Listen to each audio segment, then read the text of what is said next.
Do you pay extra attention when things feel a little bit synchronous? That's one of the premises in the book. Just add a little extra layer of attention when you get that feeling that things are lining up or synchronous. I would say it's the opposite for me. When they aren't, I plummet. Like I operate in your energy drops down. I get depressed. Wow. Actually, when you're not feeling that. When I'm not feeling the flow of it. You know, they call it the bhāv. The bhāv? Yeah, bhāv. Maybe that could be one of the words. Yeah, maybe bhāv. Actually, I think that is the word. I think bhāv is my word. Yeah, bhāv is not from the Buddhist tradition particularly. It's sort of more from the Hindu side. But it's a great word, bhāv. It means sort of the zone, I guess. The zone. Yeah. So when I'm not in the zone is when I am most unhappy, when I'm most frightened, when I feel depression, when I get overcome, I get very emotional. Yeah. But when I'm in the zone, the bhāv.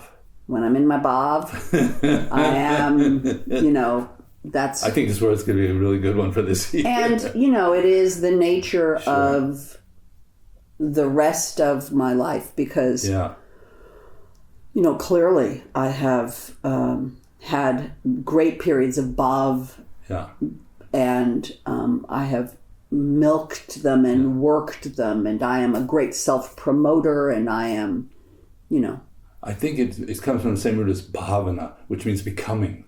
Like there's this sense of becoming, which means that you're coming into a very open space so that something fresh can line up and doesn't feel like a stale cyclical, like I'm just repeating over and over again. Yeah, I have spent a lot of time trying to break from calcification. I call it calcification, which is the minute something becomes calcified is when I get constricted and I start feeling I am not in touch with the bhāv. Yeah. I'm feeling calcified. Yeah. And I think that happens in families a lot. Yeah. It certainly happened in my family of origin a lot. And there's an E.L. Doctorow quote about this, which says, and I'm paraphrasing because I don't have it in front of me, when things go unexamined for a long enough time, certain things happen. They become very, very powerful. Mm-hmm. They create conformity. They intimidate. Mm-hmm. So for me, the unexamined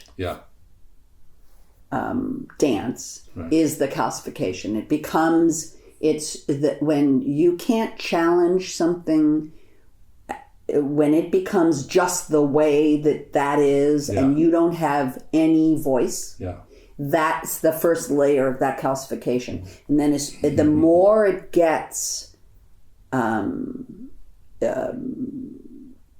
ingrained, habituated. What happens is then, what does it do? It creates conformity and it intimidates. It restricts. Yeah. And then you have to break it. So you're describing what Buddhists would call samsara, cyclic existence. Yeah. The 6 realms, just over and over again. You feel like you're in a familiar setting. The rules are clear. The atmosphere is clear. People are repeating activities and behaviors in a familiar way.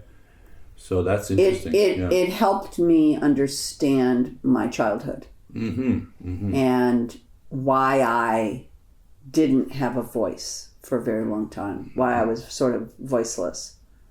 And it's taken me, a long, long time to get to feeling where I have some sense of what I think and what I really believe in. Mm-hmm. And it has allowed then the freedom, the bhāv, the flow.